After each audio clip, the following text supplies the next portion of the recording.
I'm Toby Nicholson.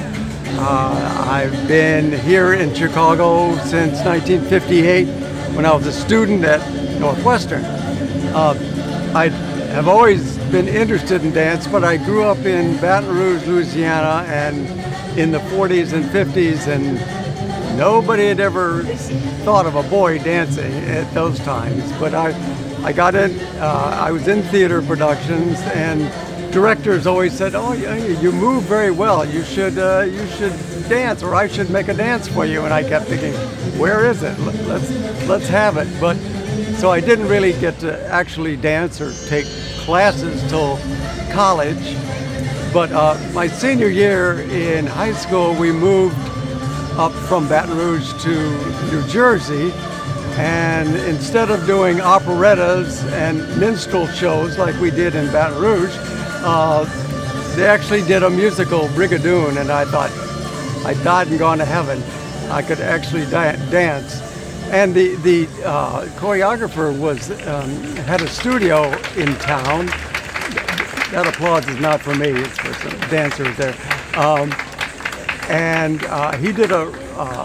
He got some of us who had danced in Brigadoon at the high school to be in his production, and we did some interesting dances. We did something from Graduation Ball, which was a whole new dance experience for me. That there were formal concert dances, and so it really opened up my eyes to that dance was something to do and something fun.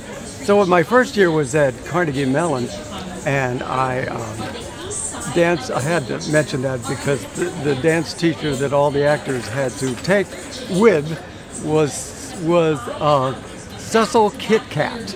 She was British and very interesting, and so it was my first sort of exposure to modern dance. And that summer after high school, my grandmother was living in Hawaii at that time, so I spent the summer with her while my parents moved to Europe, sort of, you go to college, we're going to Europe sort of thing.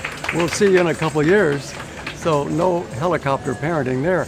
But so I took, while I was in Hawaii that summer, I took a modern dance class based on Martha Graham. So I thought, okay, this is modern dance.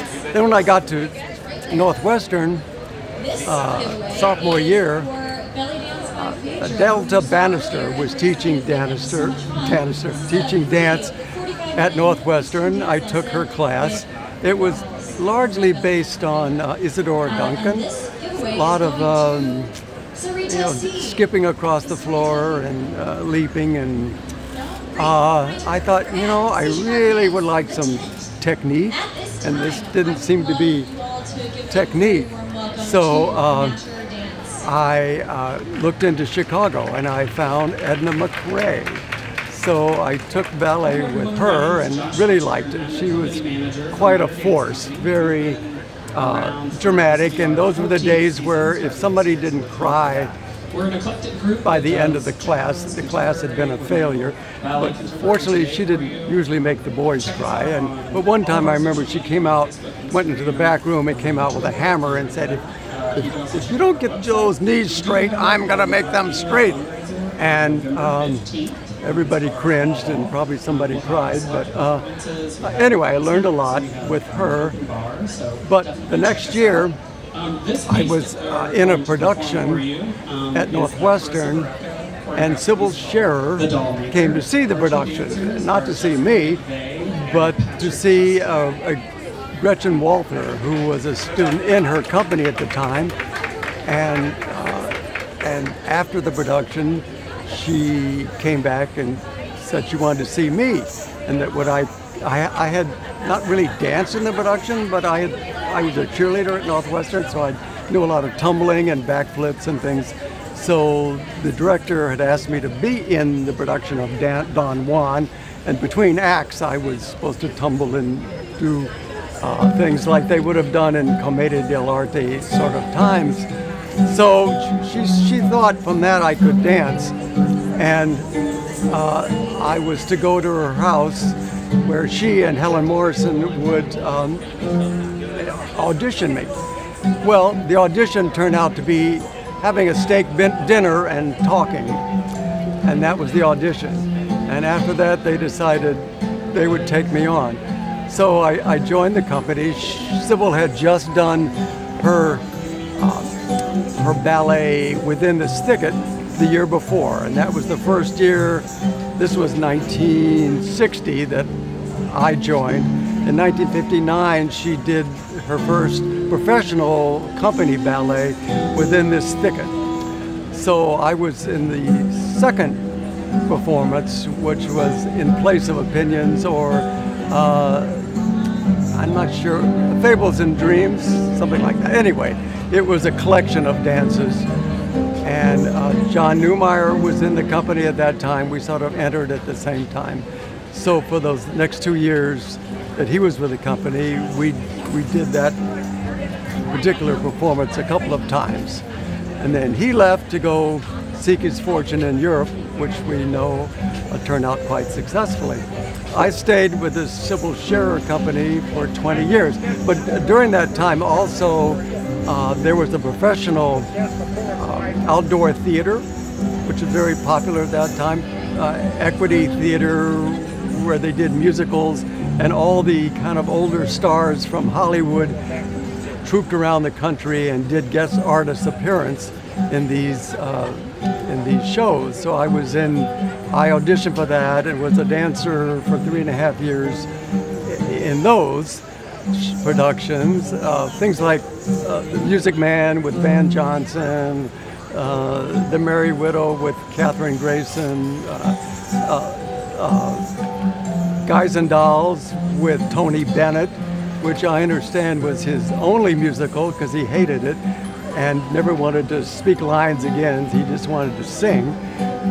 And but it was very good background for me. Sybil didn't like it much, and she said, enough of that. Are you going to be a concert dancer, or are you going to do musical theater? And she had had several dancers go through the company and decided that Sybil's process was a little slow. If she performed once a year, we were lucky, but so a lot of people left for that reason. But it worked for me because I then got a job at New Trier High School because we were not going to make a living or sustaining ourselves dancing with Sybil. We got paid $25 a performance, maybe once or twice a year. So that probably was not going to pay the rent. But so I did get a full-time job at New Trier, and my stipulation was that I would choreograph the musical, which I thought was heaven. I loved it, and was the choreographer for a number of years, and finally the director retired, and I took over the whole thing, directing and choreographing. So the Sybil Scherer Company, we danced with performance for about 20 years, ending with a big performance at Airy Crown Theater, which my wife, Juanita, who's here somewhere, also danced in. And after Sybil's death in 2005, she left her money and her house and her studio to us, the trustees, and we have kept the spirit of Sybil Scherer and Helen Morrison going for all these years since her death. And at the moment, we're in the process of building a sort of a Sybil Scherer replica at Ragdale Retreat Center, where artists can go and retreat. And there's always been well, for the last 4 or 5 years, the Sybil Scherer Foundation, the Morrison Scherer Foundation, has sent a dancer to Ragdale to sponsor them to work on their art. But there's never really been a good place to do that at Ragdale, so we're building a studio, and they will have a wonderful place to create and perform. Coming up soon, we hope. Good afternoon, everybody, and welcome. Is that enough, or do you have any other questions? I'm so thrilled to be here, and let's give a huge round of applause to See Chicago Dance for putting on this amazing event. Yeah. Today I have with me some of our trainees in our trainee program. These wonderful my time at New Trier was, if you stay at any place 30 years like I did, things change and morph into different situations. The dance department at New Trier is basically a modern dance situation. Nobody really takes ballet there, but my background really became ballet. Sybil Scherer taught us and really instructed us how to dance, but she really didn't want to spend time doing that. And she eventually, after, I don't know, 4 or 5 years, took on a woman, Lee Wallace, who was our ballet mistress, and presented us to the Cicchetti system, and we took the different tests, the national tests. I went up through grade 6. So when I first started at New Trier, I was kind of my own department. They said, just go teach boys dance. That was part of the stipulations, that I would have a men's dance class. And for 12 years, I had boys, and I crammed a lot of ballet into them.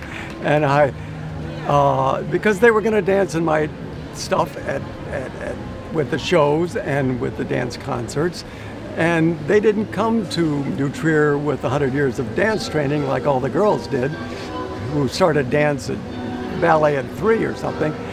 And I presented some of them to the Cicchetti program, also to the different exams. And one boy went through grade 2. He went on to dance on Broadway and was in a couple of performances, and then quit and became a dentist. But I thought a lot of them really had a foundation in dance, I thought. After and I got to create things for the dance concert, usually with a theater slant. Petrushka had just come to town a couple of years before, and I decided, since I had a full orchestra at my disposal, I would do the whole ballet of Petrushka, which I did, with 50, 60 dancers from the department. And so anyway, it was a lot of fun. The modern dance side of the department kept frowning on my wayward view of dance, but it was an interesting program, and I had a lot of fun.